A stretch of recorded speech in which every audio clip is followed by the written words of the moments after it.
Hello everyone and welcome to another YouTube video. Today we're back on Battlefront and I'm going to be doing another guide type video for you all. Alright, so what I'm going to be doing today is I'm going to be kind of looking through every hero and I'm going to be telling you the basic strategy that you have with that hero, because I feel like a lot of people who are, especially people who are starting out, don't really know how they're supposed to play the character. So I'm going to kind of go from character to character. Won't take too long. I'll kind of gloss over the star cards I have and then kind of tell you where to go from there. So, Boba Fett is very obvious. You don't really get up close unless you're really ballsy. He does have a flamethrower attack, but you kind of want to be using for the hunt and then flying around with your blaster and firing from above. And a lot of people, you know, don't know how to deal with a Boba Fett who's too far from them. So I use Born to Fly, Intense Barrage, and Focalize, boosting my rockets for these two, and then cooldown in the air, which is obviously going to be in the air most of the time. Anyway, Bosk, you kind of want to just go in with proximity mines. You want to keep them in like an area that's, you know, very likely that they'll set off. Dioxis Grenade, you obviously just throw on the enemies when they're in a group. Predator Instinct, you can, you know, do quite a bit of damage with that. My star cards are aimed more towards co-op and stuff right now than heroes versus villains, but I would like to say this guide is more aimed towards heroes versus villains, but you can obviously use whatever star cards you want. Right now I just have Unrelenting Predator, Ultimate Predator, and Lingering Dioxis. So, you know, it's good no matter what. Chewbacca is very interesting. He does a lot of damage. He's aimed more towards hero combat than most other characters. Obviously, you want to get up close, up decently close with your blaster, because if you're too far away, you won't really hit with it. I have maximum health regeneration, Charging Frenzy, and then Charge Slam. That's mainly because your Charge Slam is a really effective method of doing a lot of damage, also knocking people back. A tip about Charge Slam that not a lot of people know, I don't think. If you jump and then use Charge Slam, it won't do the running animation. You'll just immediately slam into the ground. So that's a fun fact if you're in a large group of enemies. Darth Vader is he's like an ungodly tank. He's incredibly powerful. You honestly won't die with him that often. Focus Rage, less damage, obviously. Maximum health, and then I use Punishing Grip, but you honestly can use a lot of these, like Stamina Regeneration, Focus Rage. I wouldn't use this one for Focus Rage, honestly, but, and there's a lot of cards to use with him, but I use these three specifically. Darth Vader, obviously, he's just a complete tank. You want to charge in, use your Focus Rage whenever you're low. Choke, right now Choke is broken, and by right now I mean probably until the end of time. Choke only for me works about 50% of the time. For other people it's a little bit more, some people it's less, but basically if it doesn't work, it's actually still useful if it doesn't work sometimes, because it will pick them up and then drop them immediately, which will stagger them or knock them down, which is incredibly useful. Lightsaber Throw, use it, you know, use it whenever necessary. Emperor Palpatine, the thing about Emperor Palpatine that you want to know is that he should always be on the move. I see a lot of people who are especially new kind of staying stationary with Palpatine, standing there kind of, you know, not really moving around a lot with him. But Palpatine, you always kind of want to be moving, because that will prevent you from dying very frequently like other people use Palpatine. Han Solo, obviously your Detonite Charge is amazing. And oh, sorry, I didn't look at my star cards for Palpatine, but they're kind of what you'd expect. Lightning Reach, Surge of Lightning, and In Full Control. But Han Solo, you want to be using... Han Solo is a lot more aggressive than most other blaster characters. I would use Detonite Charge, obviously. I have Broad Shoulders, Air Burst, and Heavily Modified Blaster. Air Burst is really useful because... obviously you throw the Detonite Charge and then you explode it in midair. It does more damage. It does a lot of damage, actually. Goes through blocks, too. Shoulder Charge is very useful for getting lightsaber characters away from you. And, yeah, that's kind of the basics of Han. Iden, use her alternate fire as frequently as possible. It goes through blocks. use Get This Star card, Less Heat, and then Stun Droid. She's very useful against lightsaber characters. You know, you can mow through them, especially their stamina, and then with your alternate fire as well. Kylo Ren is actually, in my opinion, one of the best villains for a few reasons. Specifically, when you have this loadout, this card setup is Resilience, which is incredibly useful when he's near another villain. You have Power of Darkness, and then Bloodlust. Now, the reason why this is so useful is because with Resilience, when you're near an enemy, you get a bonus damage of 20. Frenzy, after Frenzy, for 6 seconds, you get a bonus damage of 14. So that's a 34 bonus damage, which is more than any other villain. Not to mention the fact that the Frenzy attack does an extra 20 per hit, which I believe is 150 per hit, which is incredibly useful. And then afterwards, you can just mow them down. Kylo Ren is incredibly useful. You want to use his Frenzy when you see someone blocking, because it does go through blocks semi-frequently. Obviously, use your pull to get the enemies close to you, and then Freeze. Usually what I do is I'll pull, I'll freeze, and then I'll use Frenzy. Kind of in, like, you know, a combination. Lando, I have his more built to co-op as well, but Hot and Cold, maximum health regeneration, Sharp Shot, 3 or more targets, which obviously this one you wouldn't really want to be using in HVV as much, and then Sharp Shot, increased distance. Lando is very much like a normal blaster. The sad thing about Lando is he's kind of one of the worst blaster characters. His smoke grenade is basically useless in HVV. His Sharp Shot's very useful. In his Disabler, you have to detonate it before it affects the enemy, which is tragic. But he is decent if you know how to use him. You just kind of want to shoot people, obviously. Leia is incredibly useful because she can use her squad shield to take blast fire. Rapid fire is incredible because she can just mow down heroes and villains, villains. Thermal detonators obviously used when someone's blocking. I use thermal detonator blast radius, less damage while wielding rapid fire, and then rapid fire can be fired for a longer period. Incredible set of star cards, incredible character. Leia is probably one of the best blaster characters. Honestly, she's probably the best on the light side. If not, Han is a little bit above her. Luke Skywalker, you're going to want to be using basically anything. Luke is very aggressive. He has the fastest lightsaber swings out of any character. You use his push and repulse, obviously, to either knock people off the edge or to lower them or get them away from you. Rush is used to rush in after them. I use Jedi Fighter. This one's probably one of the most important. Jedi Reflexes, which is also very important. And then you can switch this one, Epicenter, with quite a few other ones. Honestly, I'm gonna switch to Intensify right now because this is incredibly useful as well. That gets up to the Kylo Ren levels of damage that I was talking about after Frenzy. Darth Maul, I don't really use Darth Maul all that frequently because he is one of the most broken characters right now. His Furious Throw is probably his least broken ability. Chokehold sometimes throws people in the opposite direction, and Spin Attack is basically useless because of the hitbox.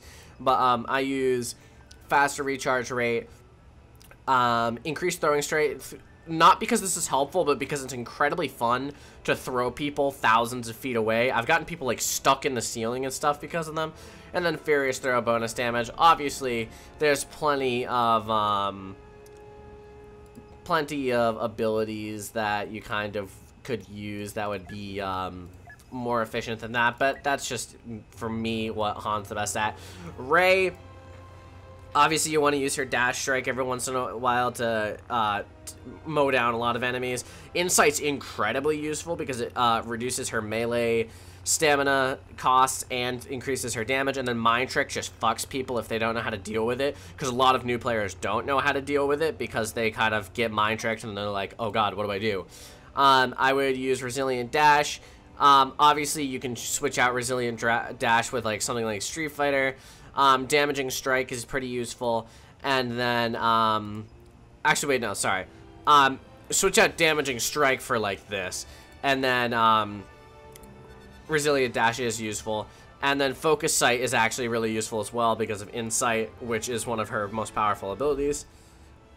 Yoda, you want to use Yoda pretty aggressively because of his lightsaber swings, which are incredibly short-ranged and aggressive. You want to use your dash attack to get close. Your dash attack does go through blocks, just so you know. I use the star cards. 1 extra dash attack deals more damage with his lightsaber strike and less stamina costs. Obviously, his presence is incredibly useful because it heals everyone around you, which is, you know, incredibly useful in HVV. Finn. I'm still not the best with Finn, but he does have really good abilities. Deadeye is incredibly useful because it locks onto the enemy, obviously, and you don't really need to aim. You can just fire. Big Deal is really useful. I believe heals nearby allies, damage reduction, no weapon cooldown, and faster ability recharge. This is an incredible skill. Undercover Team is also useful. Increased sprint speed, cover from enemy radars, and awareness of enemy locations. He also kind of uses a pistol for this. I use Come Get Me, Raise to do one thing, and Stay Calm. Most of them improving Deadeye. Captain Phasma is incredibly useful. You're going to want to put down her stun droid and then kind of just stay on your stun droid. And just be incredibly patient as Phasma. You want to wait for the enemy to come to you, not for you to go to the enemy. Obviously, use Survivor to gain more health. And then Staff Strikes if someone gets close and you don't think you can beat them with a Blaster Bolt. I actually don't have her maxed out, so I can't tell you what star cards to use. But this one seems incredibly useful. And then something like... This is pretty useful. Yeah, you want for Sentry Droid.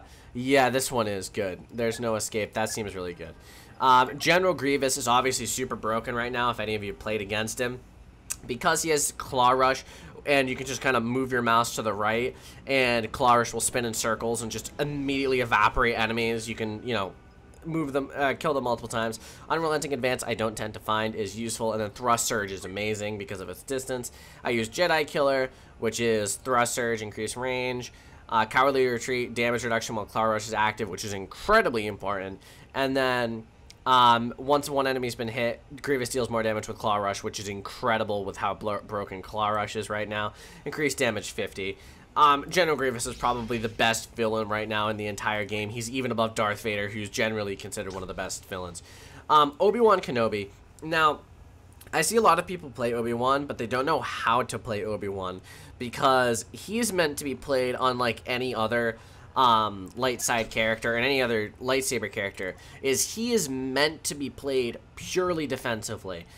So I use Jedi Resilience, maximum health, blocking, lightsaber and blaster attack strength, less stamina, and then this one, after a certain amount of attacks blocked, stamina costs increase. Now, or stamina costs reduced. Now, Obi-Wan, it doesn't matter what score you get with Obi-Wan, you want to be playing him defensively. You're blocking 90% of the time, attacking when the enemy's out of stamina, and you tend to find that Obi-Wan, you only die a maximum of like 5 times around. I've never died more than 5 times as an Obi-Wan, at least when I play defensively. And you want to go offensively when either A, your entire team is going offensive, or B, you know that you won't die. But anyways, Obi-Wan is an amazing character. I would recommend anyone playing him to try him out. He's incredibly good with his damage reduction. Count Dooku is the complete opposite of Obi-Wan. He is a damage machine.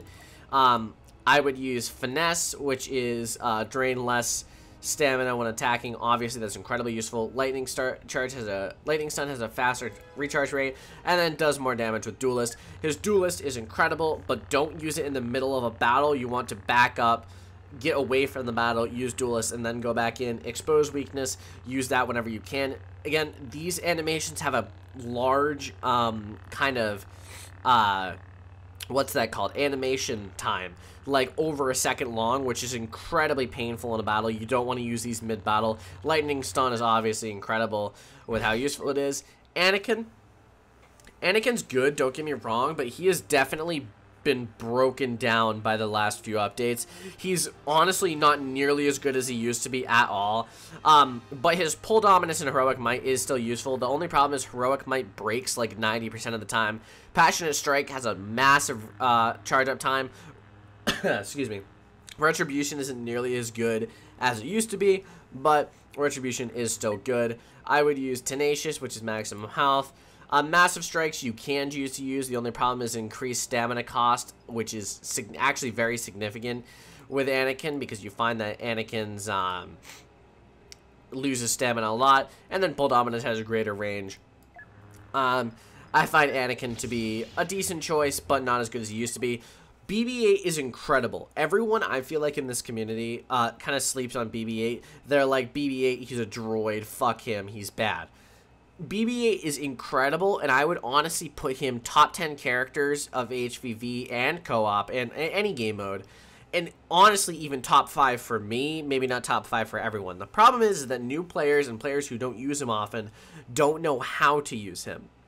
He is incredible. So you want to use BB-8 extremely aggressively, getting close to the enemies, but not too close, because you find that when the enemies are distracted with the other characters, they think lightsaber characters are the greater threat, they go after them, they ignore you. So what you want to do is you want to go up, use your cable spin, use your rolling charge, which does massive damage. Obviously, you want Head First, which is rolling charge, increased damage. You want Whirlwind, which is one of his best abilities, increase radius and increase damage with cable spin. And then enemies revealed by resistance backing will take increased damage from attacks. BB-8, I want you all to listen to that. BB-8 is an incredible character. And I find when I play BB-8, I average over 15,000 points around without fail. I don't think I've gotten less than that, like, ever. 15,000 points is incredible. I usually always get top 3, usually first place is BB-8. He's incredible. Don't underestimate him. And I just realized I read it right here. It says it, never underestimate a droid. Never underestimate BB-8. Now, BB-9E isn't as good as BB-8. I'd actually say he's one of the worst heroes. But you can play BB-9E good, don't get me wrong. I've seen good BB-9E players. For example, Calvin is actually a decent BB-9E player. Obviously, you don't usually get top 5 as a BB-9E, but you can do incredibly good as him. His shock spin, what you kind of want to do is you want to be playing like just outside of a lightsaber character's range, but close enough where you can damage them. His shock prod will stun them randomly, which is incredibly useful. Smokescreen obviously reveals everyone. Excuse me. Shock spin will throw people really far, and that is also incredibly useful. Charge up will reduce, I believe, allies' recharge time, yeah, for abilities. So I use, obviously I don't have the full thing unlocked, but I have health regeneration, smokescreen, and then this one is incredibly good. I would use linked systems, full reconstruction, and then probably I would use, where's the shock spin? I would say this shock spin possibly spin me around. If not, then something like supercharge, which both are incredibly useful. That's every main hero in the game and how to use them effectively. Obviously, if you have anything to add, tell me in the comments. If you have any questions, let me know in the comments. But that should basically be it. That's all their star cards, all the best kind of ways to play them. And yeah, if this is helpful, please drop a like, hit the sub button, and I'll see you in the next guide video. Have a fantastic day. Thank you for watching. Oh, did it not stop the video? Sorry about that.